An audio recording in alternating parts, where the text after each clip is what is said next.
What's coming off around here? If you guys playing railroad anymore today, there's a landslide, a new cut.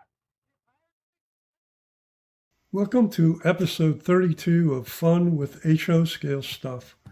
This is the sixth of a series of videos on the two-stall engine house for the service yard of the Lehigh Valley Terminal Railroad. I'm starting with a quick review of the engine house evolution. This image shows the initial condition mounted on a thick wood base without a roof or entrance doors, the Aquarian gravel foundation, and the lack of a shop extension. The second image shows the basswood trussing added to the model as the roof support. The roof is removable. The third in the sequence shows the roof structure with a cupola attached. The cupola is a handle to remove the roof. In the fourth image, the pile of aquarium gravel is all that remains of the gravel foundation that was glued to the walls. A set of 4 tabs were fabricated and attached to the roof corners to align the roof's installation to the engine house. The engine stall's foundation height was cut away to reduce it by roughly 50%. A new engine stall foundation of mat board was fabricated. The trackage was flushed with the foundation surface. Also, small cleats were added to register the engine stall's walls with the foundation perimeter. Finally, the walls for the shop extension were started. This is where I'm at with the two-stall engine house at this moment. And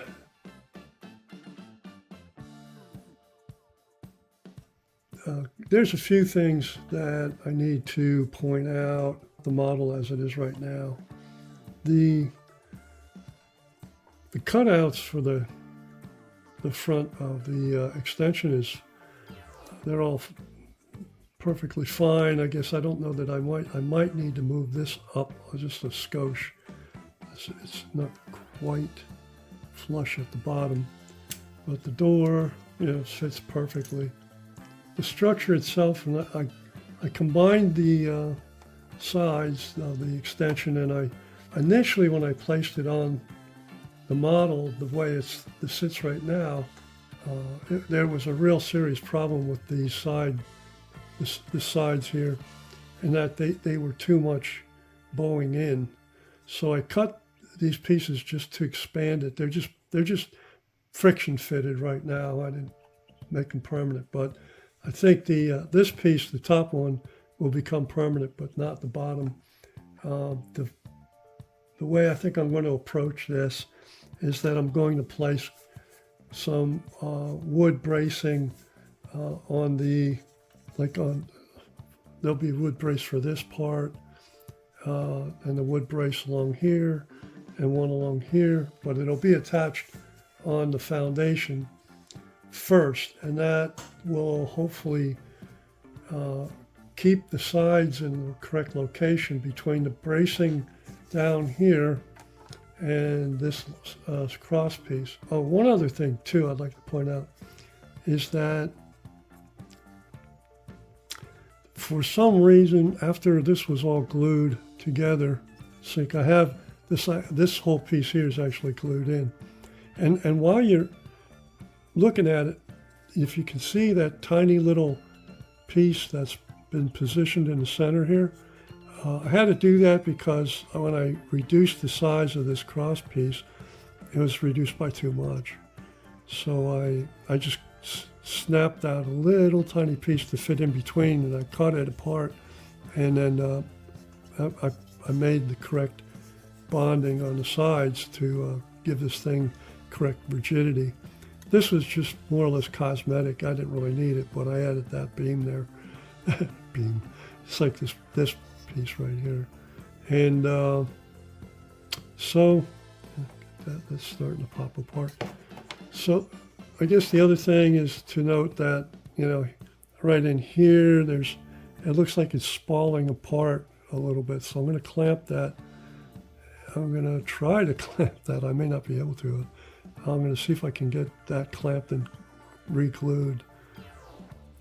Although I think it's pretty permanent the way it is now. it really doesn't show up on the outside. So I suppose that really doesn't matter, but I'm just being kind of a perfectionist. But right now, when it's placed against the two-stall engine house, there's this other issue. It's right down here. That wall tends to want to extend over the foundation. If I bump it in with my finger, it's okay. I'm not sure that that's going to be, if it's going to really be fitting properly. But for certain, turn this over here a little bit. Oh, I guess you can see that. This foundation piece has to get trimmed back to fit the size of this. And once that's trimmed back, this will fit smack dab on it. The front's actually pretty good. So those are my concerns with it right now. The other thing I did was I added legs to this gigantic workbench. And the thing about HO scale is like, it's, for me being new on this whole scale, I clearly made the legs too tall. I mean, the bench top comes up nearly to the man's elbows. And I don't think, in fact, a little higher than his elbows. And it's just out of proportion to the size of, this man measures nearly six foot scale feet. And so what I'm gonna have to do is trim, nip off just a tiny bit of the legs. I'm not sure yet. I guess I'll take a hand file and just file it down a little.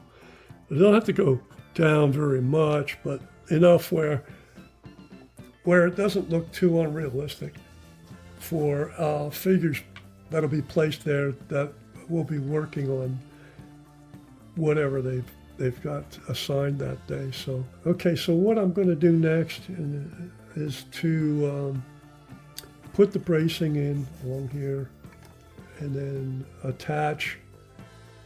The extension will be attached permanently to the foundation. You know, that just the same as, well, the engine house pops off, but the extension is not going to pop off.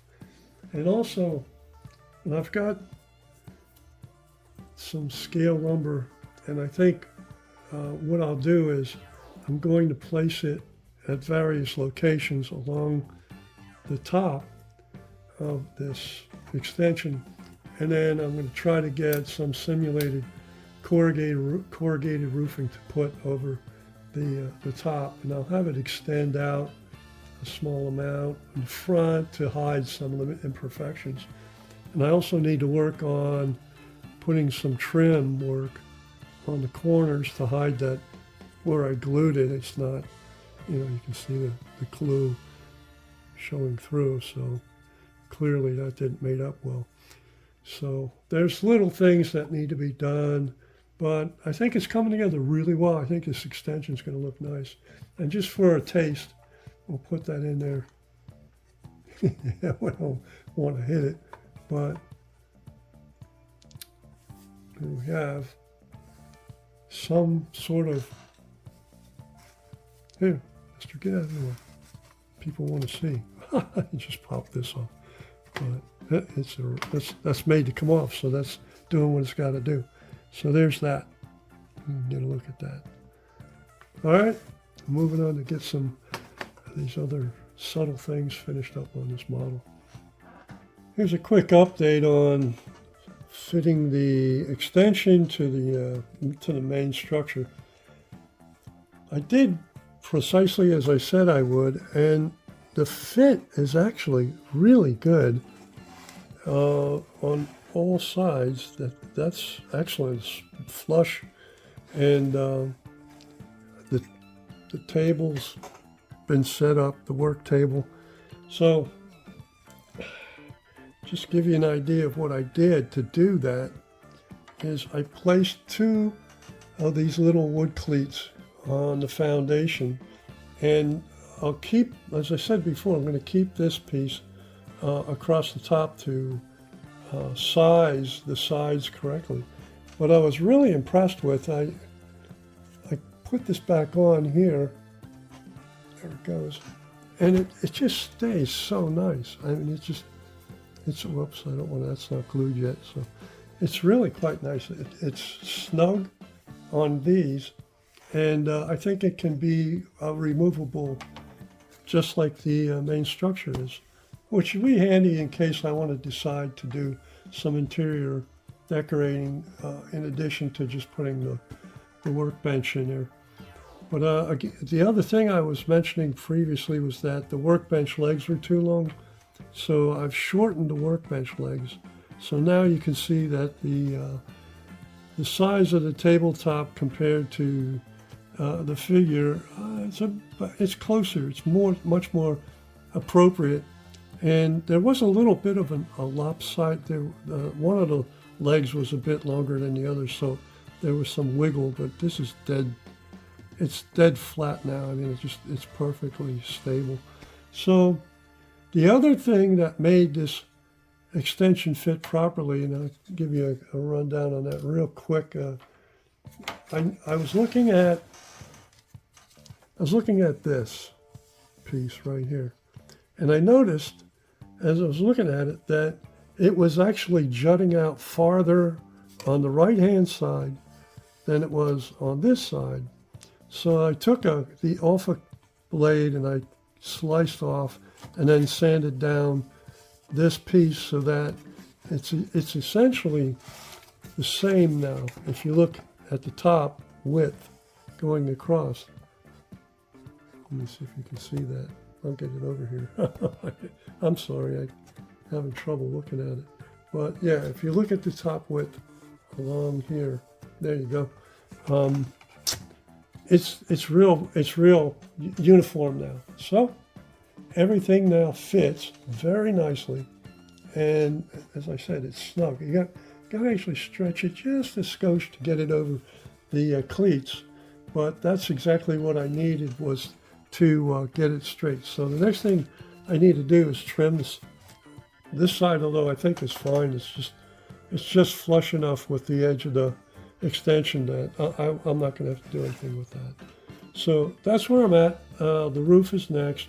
I got to make a run to the hobby shop because what I have, this lumber here it's not the correct scale. I think it's just too thick, and it's too thick both ways. So what I would like to get is some scale lumber that's 2x4. I think I've got, yeah, I do. I've got this, and this is 2x8, and that's just a bit too much. I mean, I can experiment with the 2x8s by slicing them down the center, and I can do that and see if I can do that reliably, and then I could basically manufacture 2x4s. So I'll see if I can do that first before I go run and pay more money. These things are not cheap.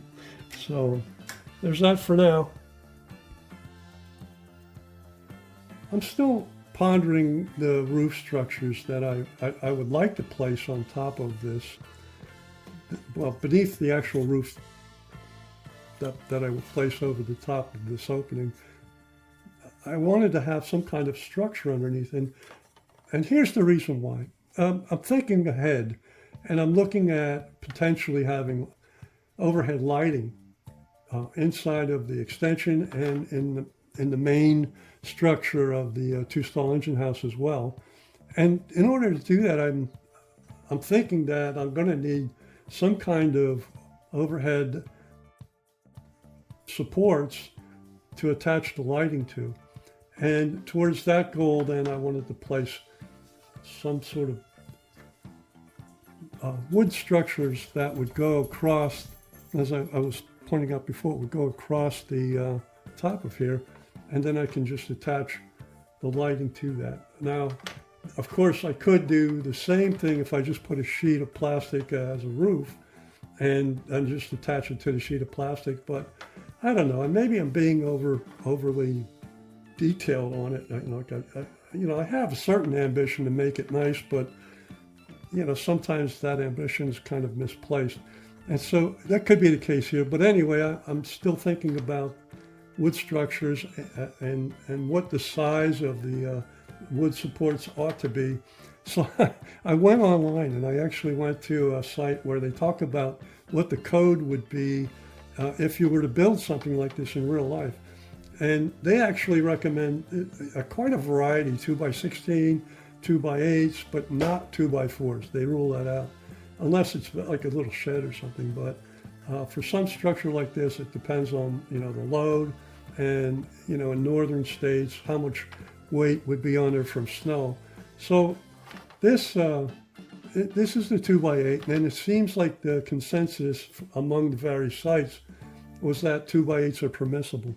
So I'm going to put the 2x8 on here, and then the next issue I was having, if you see, like you take a look at this angle here, and this angle, it's actually across to the top of the plastic face and not to this large, well, large, I was going to say beam again. This large piece here is flat and it doesn't reflect the angle. So that any piece that I place on here would, I think, need to, it can be butted against this one. Oh, did I go off? No, here we go. I'm worried about the camera's coverage. It would have to be butted against this one, but it would have to extend a little bit over the top of that and replicate. You see that small angle, like a little triangle right here in the corner? It would have to have that cut and seat down on top of this piece here in order to carry the angle down properly. So I got some tricky cuts to do if I'm going to do that, and I don't give in to my lazy side and forego the cross members that I want to put on there. But I think the 2x4s were made, and then when I put them on there, they just look so spindly. And it's funny that online standards would agree with my eyeball on that. And so I'll go with the 2x8s, and I'm going to make an effort to put some on there. And if it's too much trouble to cut those slight little angles, then I'll just pass on it. But because I got to move on, I got so many other things that need to get finished with this structure. So one other thing I want to point out at this point is that I have not glued, the windows are glued in, but I have not glued in the door or the, what do they call that? The service entrance here. The reason why is because I'm still thinking about whether I want to open the doors. I mean, it wouldn't be that difficult. I just have to trim out the doors, and then I like what many modelers are saying is that the railroad needs to tell a story. The things on the model have to tell a story, and putting statically closed doors doesn't really send a message. You get that. It would be nice to just take the doors open and then have a forklift that's traversing into the structure, carrying some equipment for whatever maintenance issues that are there. I lowered the camera angle in order to demonstrate another problem with this model. I'm kind of new at building models, especially at this particular scale. I got to say, getting my dimensionality, that is an I for the HO scale, it's a very difficult thing. But here's another problem, and I suppose I should say there's probably no other way to build a model except for encountering problems and fixing problems. And that's about how this is going. And what the problem is that the extension, when I place it on here, is this service entrance, which ostensibly is to allow delivery of large equipment necessary for the maintenance of a locomotive. And you can see from this view just how badly that big workbench is interfering with the space necessary for delivery of equipment. And it would have to be, here the figure is shown. I think it's about fair to say that someone needs to be able to move around this enormous workbench. And even if I squeeze it that far over, when you look at the amount of space available, it still violates the thoroughfare or the passage of, say, a forklift through there to get product in to deliver it. And so this bench, however nice it is, I like the bench, it's not suitable for this extension. It's just too big. And I suppose it would be fine in a major roundhouse, or actually more of a maintenance building where rather large locomotive maintenance is being done. But this railroad is it's a small local end of the last mile of delivery, if you will, for products being dropped off from a major railroad. So the short line doesn't really need a bench like that in the two-stall engine house. So what I'm thinking is I'm going to make a bench that's suitable, much smaller than this one, and that'll fix the problem. And I might be able to find one that's already available online so I can spare myself the additional trouble. And this one was nice. Don't get me wrong, I like it, but it just isn't suitable. So it's got to go away for now. It's going to go into the stash, and it'll come back out later for whatever, something else. Maybe we'll build a maintenance building here so they can work that into it somehow. This is a rough fit. It's actually quite good, but I'm not perfectly satisfied yet with the roof. But we've got a roof now on the extension, and I'll take the roof off and show you. Here are the what would you call these? Stringers, I guess. I'm not a carpenter, so someone can tell me. But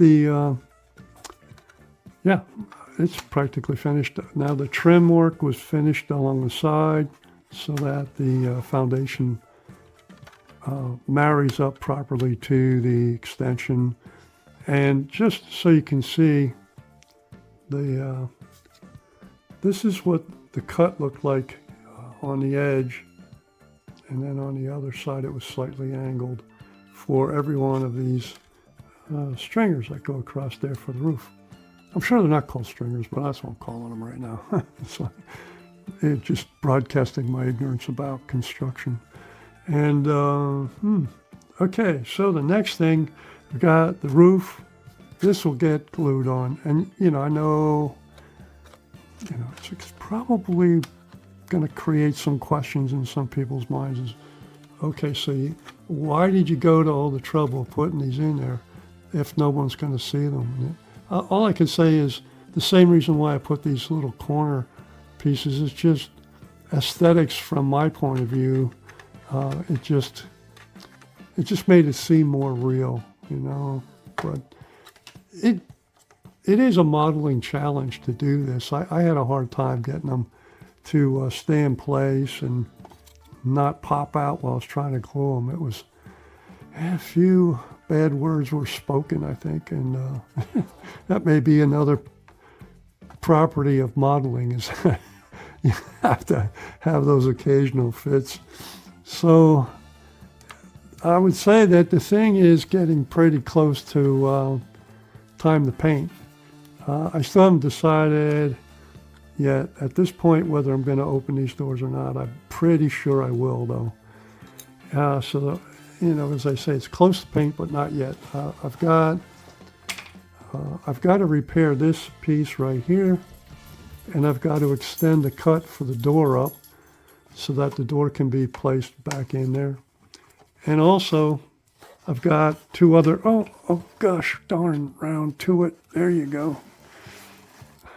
Imagine y'all seen this. This is my round to it. Once you get around to it. I'm going to build this piece right here, and I'm going to make the doors. So in the next episode, that shall be the action taking place. Hopefully it gets done, and it'll turn out just wonderful, just like this extension did. That extension is really nice. So there you have it. Extension roof. Thank you for taking the time to view this video. I enjoy sharing my success and failures with others, and I hope you found this one to be entertaining or perhaps even informative. Well, thank you very much for watching. Well, I just heard that Dan Thorne went storming down to the roundhouse, and I believe he heard that there was an employee down there sleeping. Let's listen in and find out what's going on.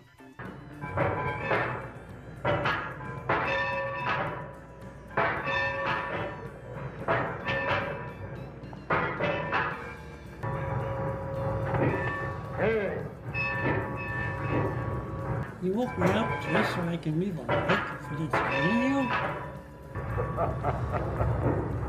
Well, you would think you're as tough as I am. Well, who says we have to leave a like anyway? On this road and for me.